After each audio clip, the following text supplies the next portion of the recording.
afternoon and welcome to Talk to Tuesday. I am Millie with Consumers Unlimited, and I'm so glad y'all came to talk to me today. Um, I'm gonna get this ready and post this, and boom, boom. Okay, so I'm excited that y'all are here. Of course. I'm gonna give you all a few seconds to join the room. While I'm doing that, I'm going to make sure everything is set up properly so that there's no issues.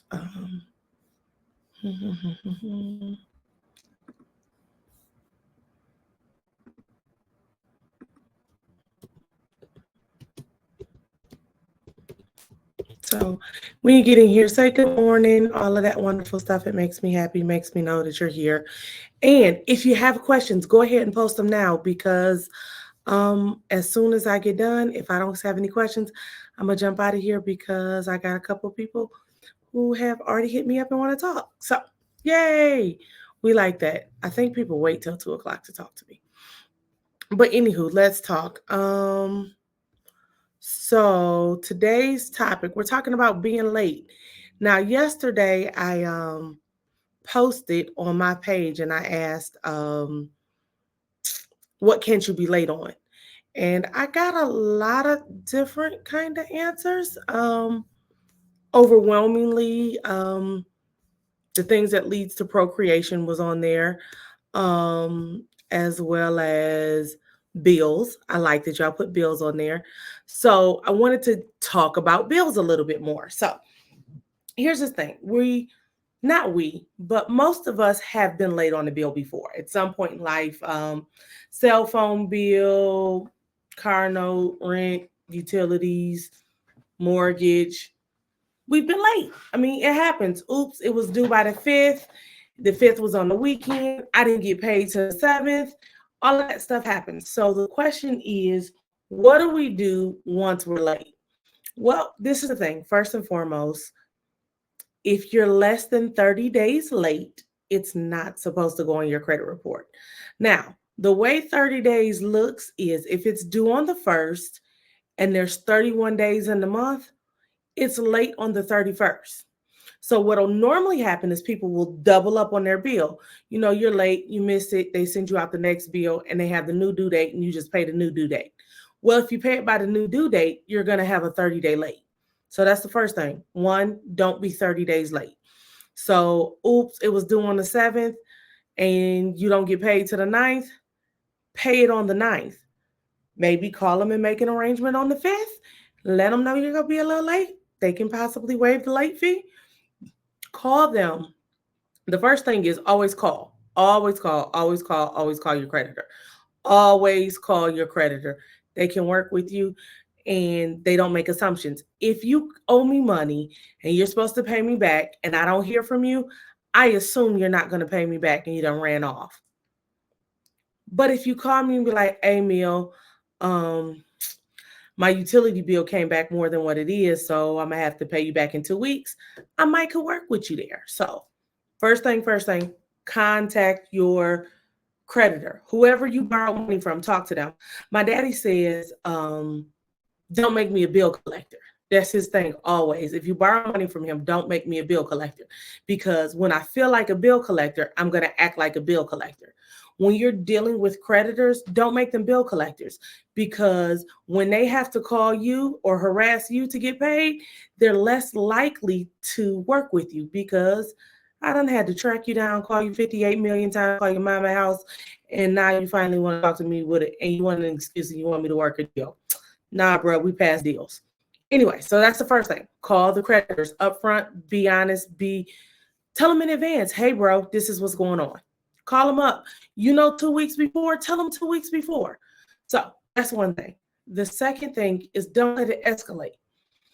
If you got a 30-day late, don't be like, man, forget it. Now you 60 and a 90 and a charge off. If you got a 60 and a 90 and a charge off, don't let it get to collections. Settle it with the original creditor.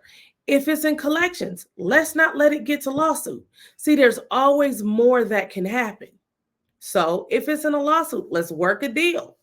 Let's not get a judgment. If it's a judgment, Let's not get garnished because there's always more. Let's not get a tax lien. Let's not do all of this stuff.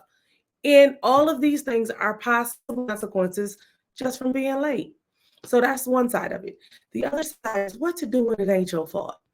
You know, no, that's not appropriate. I was gonna say something, but that would have been inappropriate. But what I will say is this. Um, Sometimes things happen. One of the big things that happens, and I have seen this happen with a number of my clients, is they signed up for auto pay, the money was in the account, but the auto pay, they had a system glitch or they did an update and they didn't process the payment. And now you're stuck with a late fee. Mm-mm. And you call the bank or, the company and they say stuff like, I'm trying to remain neutral, but you call the company and you say stuff and they say stuff like, well, it's your responsibility to make sure that the payment is made. We just offer a convenience feature. No, sir. You said that you would do this and your system failed. You need to correct this at no penalty to me. I'm not responsible for you dropping the ball. There's actually systems and laws in place for that. And did you know in California, there's actually a class action going on right now because Bank of America had shut down people's, if you use the credit card, they just turned off your auto pay and oops, you got a payment. We're not doing that. So there are actual legal ramifications. And I say that even in Alabama, you can potentially get money because they didn't do their auto pay like they were supposed to. And now you got a limit on your credit card.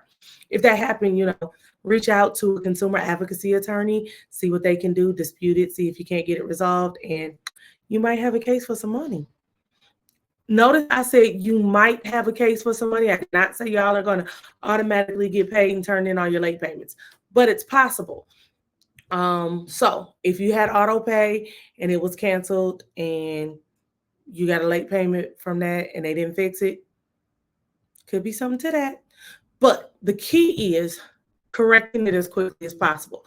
So we do need to pay attention to our bank accounts to make sure the money is coming out the account.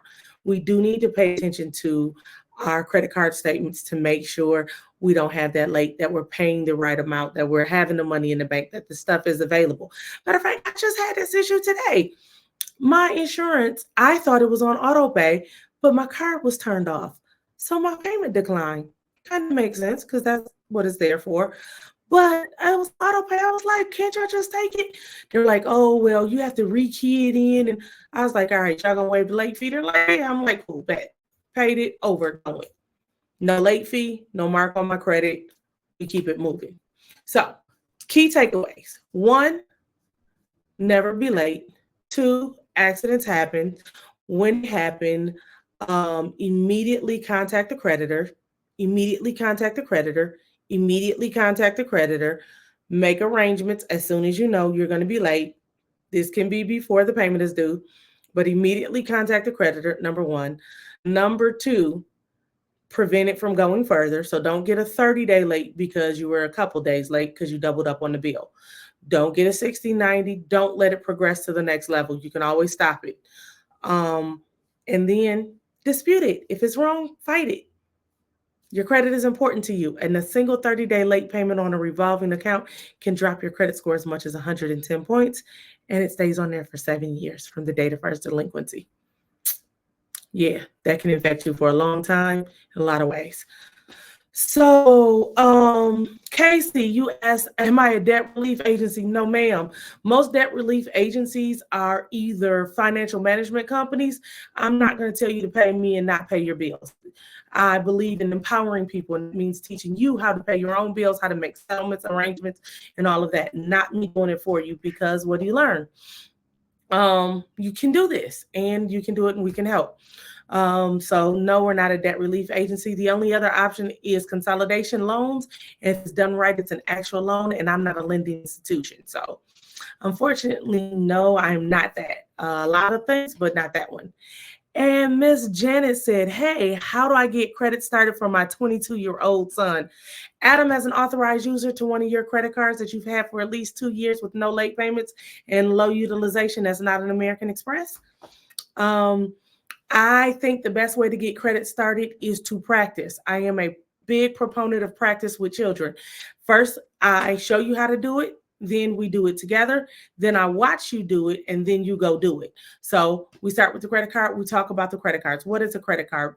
Credit card. How should you treat a credit card? What do you use a credit card for? What don't you use a credit card for? Boom. I add you to my credit card, and we keep talking about this before I give you the credit card. Then I let you use the credit card, and I see how you do with the credit card. Once you see how you do with the credit card, then we get you your own credit card, and I watch you with your credit card. And after I watch you with your credit card, then you can go off and use credit card.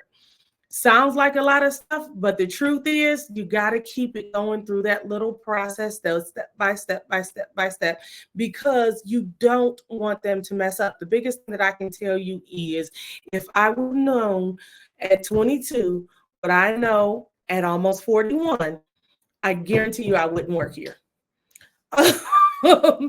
Not because I don't love this, but because I would be sitting somewhere on an island because life would be better. And I think a lot of times that's what happens with us when we're getting people prepared and teaching our children about credit. We're not having the right credit conversations with them. We're not showing them what to do and what not to do. So they wind up doing the same things we did. I remember when I first started in this credit journey, I was probably about 24, 25, somewhere around there. And Maurice pulled me to the side one day because he was always a financial guru guy. Like he was reading Rich Dad Poor Dad at like 9. But anyway, he pulled me to the side and he's like, Mill, whatever you do, don't mess up your credit. And I know a lot of us have heard that. And I was like, okay, Reese, I won't. I destroyed it. I didn't just wreck it, I destroyed it. And so that happens because we don't say, this is what not messing up your credit looks like.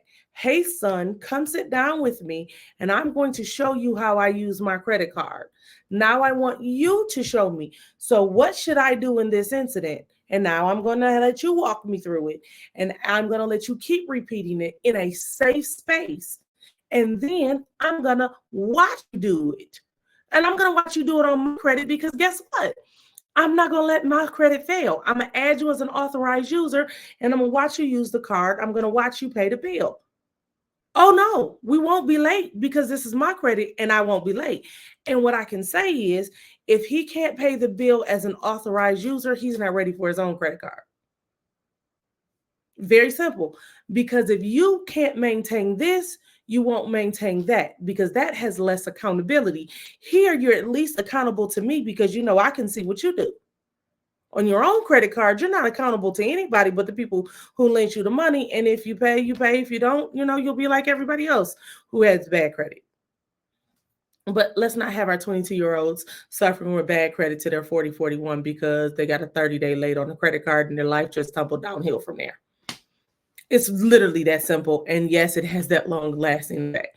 So wrapping up and going over it real quickly. I think I answered all the questions here. So really quickly, don't be late if we can't.